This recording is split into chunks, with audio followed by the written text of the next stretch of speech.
السلام علیکم ورحمۃ اللہ وبرکاتہ۔ آپ سب کیسے ہیں؟ امید کرتا ہوں خیریت سے ہوں گے۔ اللہ تعالیٰ ایسے ہی آپ سب کو خوش و آباد رکھے۔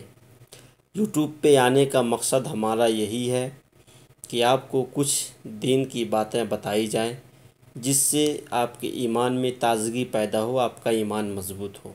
بہت سے ایسے لوگ ہیں جو کلمہ شہادت تو پڑھتے ہیں اور اس کا اقرار بھی کرتے ہیں اور دل سے تسلیم بھی کرتے ہیں، پر لا علمی کی وجہ سے، جہالت کی وجہ سے کچھ ایسے الفاظ اپنی زبان سے نکال دیتے ہیں، رب کی شان میں ایسے کلمات بول دیتے ہیں کہ ان کا ایمان سے کوئی تعلق ہی نہیں رہتا ہے، وہ حد کفر میں شامل ہو جاتے ہیں۔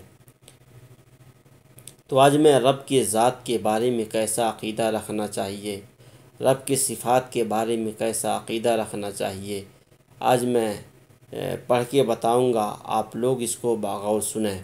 جن حضرات کو اردو سیکھنا ہے وہ اس کو دیکھیں، اور لیکن جن کو سننا ہے، اور اس ویڈیو بنانے کا مقصد ہمارا یہی ہے کہ آپ لوگ اس کو سنیں، بغور سنیں، تاکہ ایک ایک لفظ سمجھ میں آئے اور دل میں اتر سکے۔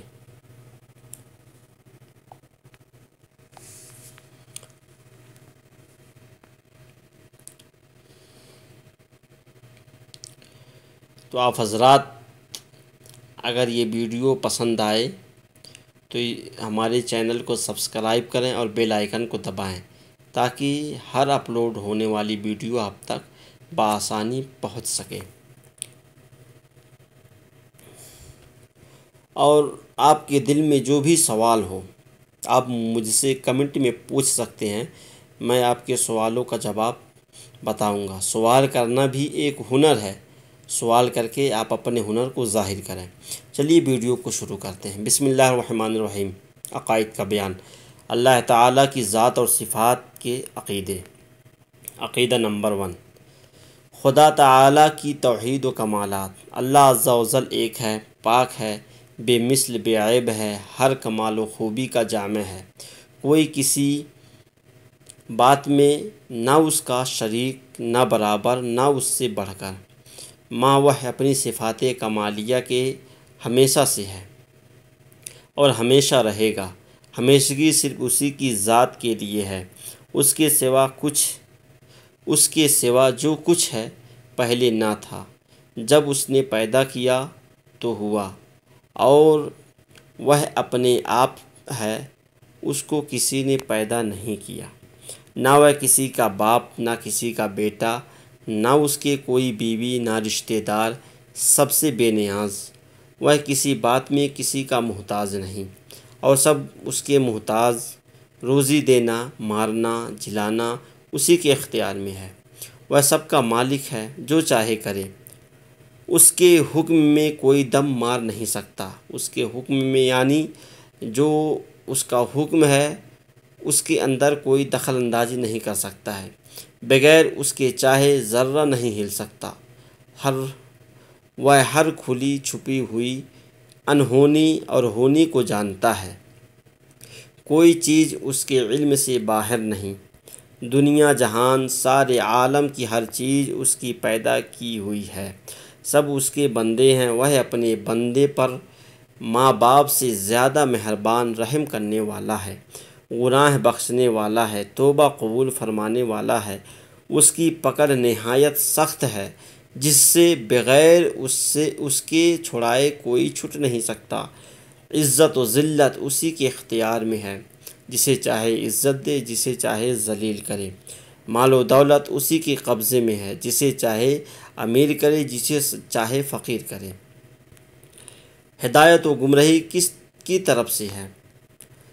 ہدایت و گمراہی اسی کی طرف سے ہے، جسے چاہے ایمان نصیب ہو، جسے چاہے کفر میں مبتلا ہو۔ وہ جو کرتا ہے حکمت ہے، انصاف ہے۔ مسلمانوں کو جنت عطا فرمائے گا، کافروں پر دوزخ میں عذاب کرے گا۔ اس کا ہر کام حکمت ہے، بندہ کی سمجھ میں آئے یا نہ آئے۔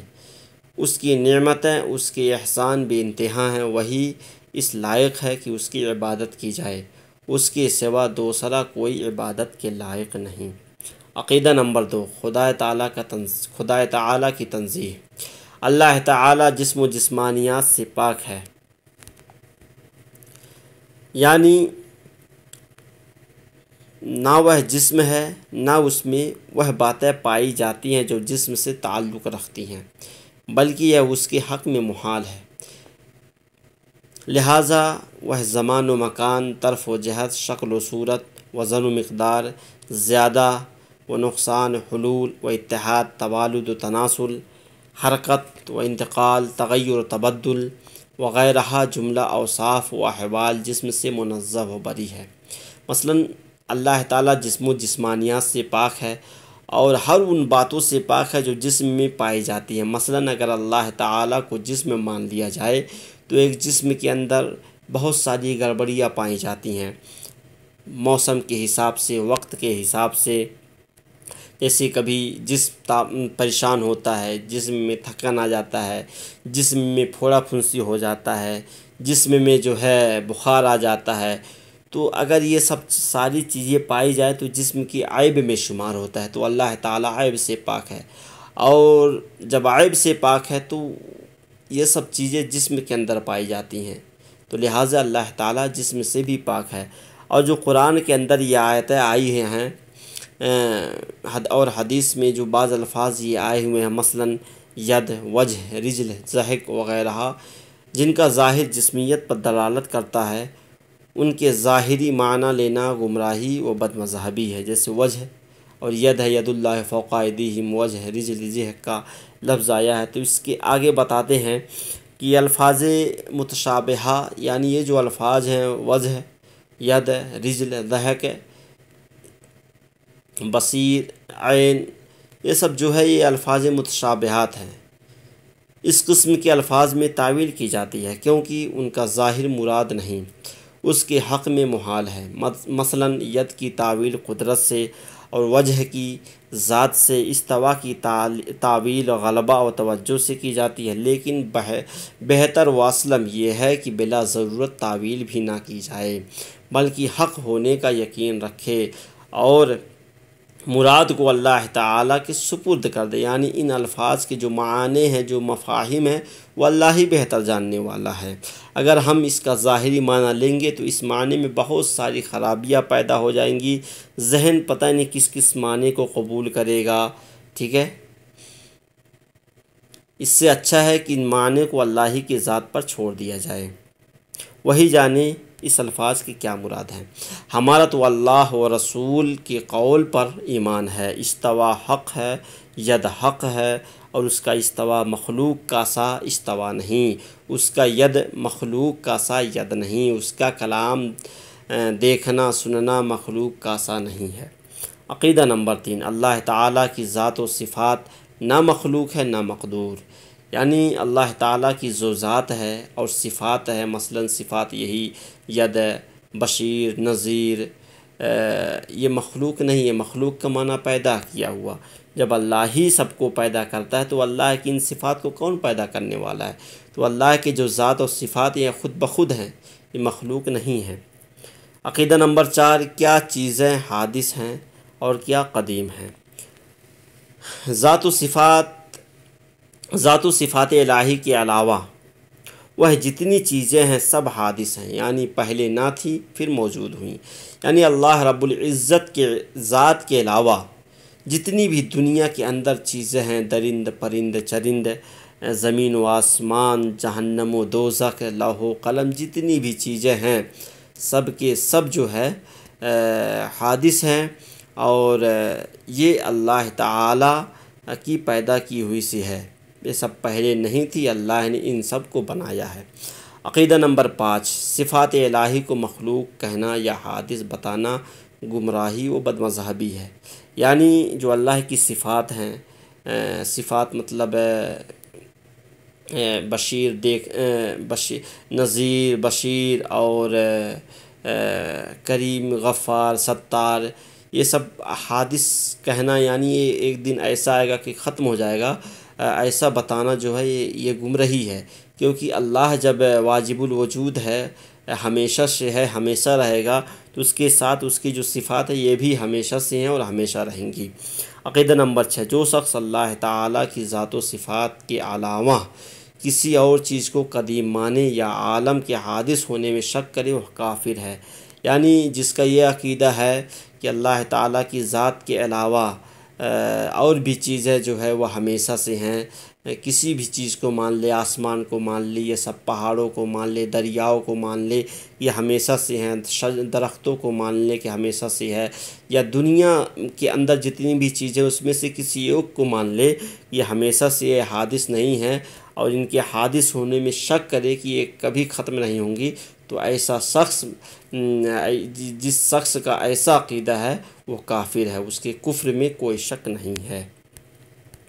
عقیدہ نمبر 7، جس طرح اللہ تعالی عالم اور عالم کی ہر چیز کا خالق ہے، اسی طرح ہمارے اعمال و افعال کا بھی وہی خالق ہے۔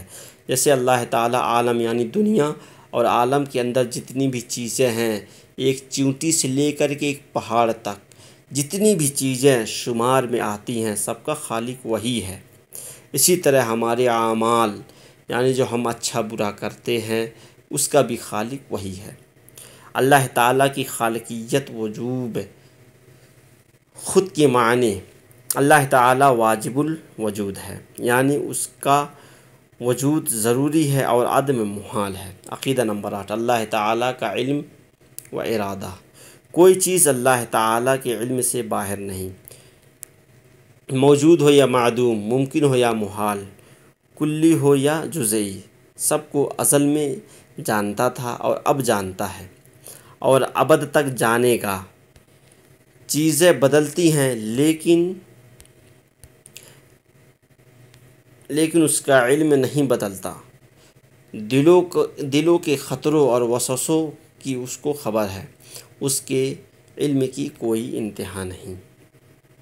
عقیدہ نمبر 9، اللہ تعالیٰ کی مشیت و ارادہ کے بغیر کچھ نہیں ہو سکتا، مگر اچھے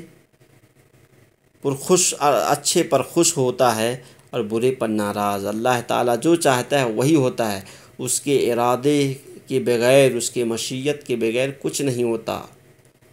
جو بندہ اس کو سمجھ جائے کہ مثلاً وہ بیمار ہے، رزق میں تنگی ہے، پریشان حال ہے، یا مصیبتیں اس کے اوپر آ پڑی ہیں، اور یہ اس کا عقیدہ ہے کہ اس کے مشیت کے بغیر کچھ نہیں ہوتا، تو پھر وہ کامیاب ہے، کیونکہ رب کی رضا پر راضی ہونا سب سے بڑی جو ہے یہ کامیابی کی دلیل ہے، ایمان کی پختگی کی دلیل ہے۔ عقیدہ نمبر 10، خدا تعالیٰ کی قدرت، اللہ تعالیٰ ہر ممکن پر قادر ہے، کوئی ممکن اس کی قدرت سے باہر نہیں، اور محال تحت قدرت نہیں۔ محال پر قدرت ماننا الوہیت کا انکار کرنا ہے۔ عقیدہ نمبر 11، خیر و شر، کفر و ایمان، اطاعت و عصیان اللہ ہی کی تقدیر و تخلیق سے ہے۔ عقیدہ نمبر 12، حقیقتاً روزی پہنچانے والا وہی ہے، فرشتہ وغیرہ وسیلہ اور واسطہ ہیں۔ جیسے اللہ تعالیٰ نے کچھ فرشتوں کو کچھ کام پر مقرر کر دیا ہے، کوئی فرشتہ ہے پانی برساتا ہے، کوئی فرشتہ روح نکالتا ہے، کوئی فرشتہ روزی پہنچاتا ہے، کوئی فرشتہ جو ہے پانی برساتا ہے، تو جتنے بھی فرشتے ہیں یہی ایک وسیلہ ہے، لیکن حقیقتاً روزی دینے والا، پانی برسانے والا، لوگوں کو مارنے والا، جلانے والا، پیدا کرنے والا، یہ کس کی ذات ہے؟ صرف اللہ کی ذات ہے۔ عقیدہ نمبر 13، اللہ تعالیٰ پر کچھ واجب نہیں، اللہ تعالیٰ کے ذمہ کچھ واجب نہیں، نہ ثواب دینا، نہ عذاب کرنا، نہ وہ کام کرنا جو بندے کے حق میں مفید ہو، اس لیے کہ وہ مالک الاطلاق ہے، جو چاہے کرے، حکم دے تو فضل، عذاب کرے تو عدل۔ ہاں اس کی یہ مہربانی کہ وہی حکم دیتا ہے جو بندہ کر سکے، ضرور مسلمانوں کو اپنے فضل سے جنت دے گا اور کافروں کو اپنے عدل سے جہنم میں ڈالے گا، اس لیے کہ اس نے وعدہ فرما لیا ہے کہ کفر کے سوا جس گناہ کو چاہے معاف کر دے گا، اور اس کے وعدہ وعید بدلتے نہیں، اس لیے عذاب و ثواب ضرور ہوگا۔ یعنی اللہ کے ذمہ یہ واجب نہیں ہے کہ کوئی بندہ نماز ادا کر رہا ہے، کوئی بندہ روزہ رکھ رہا ہے، زکوٰۃ دے رہا ہے، تو اللہ تعالیٰ اس کا بدلہ اجر دے۔ یہ اس کی مہربانی ہے کہ ہمیں اس کا اجر دے رہا ہے، ٹھیک ہے۔ اگر عذاب دے تو یہ اس کا عدل ہے، اگر بخش دے تو اس کی مہربانی ہے۔ عقیدہ نمبر 14، خدا تعالیٰ کا استغنا۔ اللہ تعالیٰ عالم سے بے پرواہ ہے، اس کو کوئی نفع و نقصان نہیں پہنچا سکتا، نہ کوئی پہنچا سکتا ہے۔ جو کچھ کرتا ہے اس میں اس کا اپنا فائدہ یا غرض نہیں۔ دنیا کو پیدا کرنے میں نہ کوئی اس کا فائدہ اور نہ پیدا کرنے میں اس کا کوئی نقصان ہے۔ اللہ تعالیٰ نے عالم کو کیوں پیدا کیا؟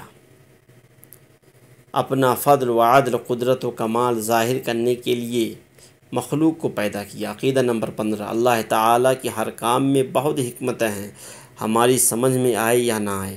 یہ اس کی حکمت ہے کہ دنیا میں ایک چیز کو دوسری چیز کا سبب ٹھہرایا، آگ کو گرمی پہنچانے کا سبب، پانی کو سردی پہنچانے کا سبب بنایا، آنکھ کو دیکھنے کے لیے، کان کو سننے کے لیے بنایا۔ اگر وہ چاہے تو آگ سردی، پانی گرمی دے، اور آنکھ سنے اور کان دیکھے، کیونکہ ایسا کرنا، نظام کائنات کو بدلنا، یہ صرف اللہ ہی کی ذات کے لیے ہے۔ عقیدہ، خدا کی ہر عیب سے پاکی۔ خدا کے لیے ہر عیب و نقص محال ہے، جیسے جھوٹ، جہل، بھول، ظلم، بے حیائی وغیرہ تمام برائیاں خدا کے لیے محال ہیں۔ اور جو یہ مانے کہ خدا جھوٹ بول سکتا ہے معاذ اللہ لیکن بولتا نہیں، تو گویا وہ مانتا ہے کہ خدا عیبی تو ہے لیکن اپنا عیب چھپائے رہتا ہے معاذ اللہ۔ پھر ایک جھوٹ ہی پر کیا ختم، سب برائیوں کا یہی حال ہوگا کہ اس میں ہے تو لیکن کرتا نہیں، جیسے ظلم، چوری، فنا، توالد، تناسل وغیرہ عیوب کثیرہ و عدیدہ۔ اللہ تعالی اللہ عن ذالک علوا کبیرہ۔ خدا کے لیے کسی نقص و عیب کو ممکن جاننا خدا کو عیبی ماننا ہے، بلکہ خدا ہی کا انکار کرنا ہے۔ اللہ تعالیٰ ایسے گندے عقیدے سے ہر آدمی کو بچائے۔ خدا کے لیے کسی نقص و عیب یعنی کوئی مجسمہ بنا دیا کاغذ پہ یا کوئی پتلا بنا دیا اور یہ مانے کہ اللہ ہے، اللہ کا نقشہ ایسا ہے یا اللہ ایسا ہے، تو ایسا کرنے والا ایک عیب تلاش کر رہا ہے، وہ ایک عیب ہے۔ تو جب یہ تلاش کر لیا کہ اس پتلے میں اللہ ہی دکھتا ہے، ایسا اللہ ہوگا، تو یہ عیب ہے۔ ایسا کرنے والا خدا کا ہی انکار کر رہا ہے، کیونکہ خدا تو پتلا ہے نہیں، خدا جسم و جسمانیات سے پاک ہے۔ تو ایسا کرنے والا جو ہے کافر ہے۔ اللہ تعالی ہم سب کو ایسے عقیدے سے بچائے۔ حضرات، آپ سب کو یہ ویڈیو کیسا لگا؟ اگر اچھا لگا تو لائک کریں اور سبسکرائب کریں، اور ہم سے آپ کے دل میں جو بھی سوال ہے وہ پوچھیں، کیونکہ سوال کرنا ایک ہنر ہے اور آپ اپنے ہنر کو ظاہر کریں۔ آپ لوگ دعا کریں اللہ تعالی ہمیں اور آپ کو آخرت کی طرف گامزن فرمائے اور آخرت کی کامیابی عطا فرمائے۔ السلام علیکم۔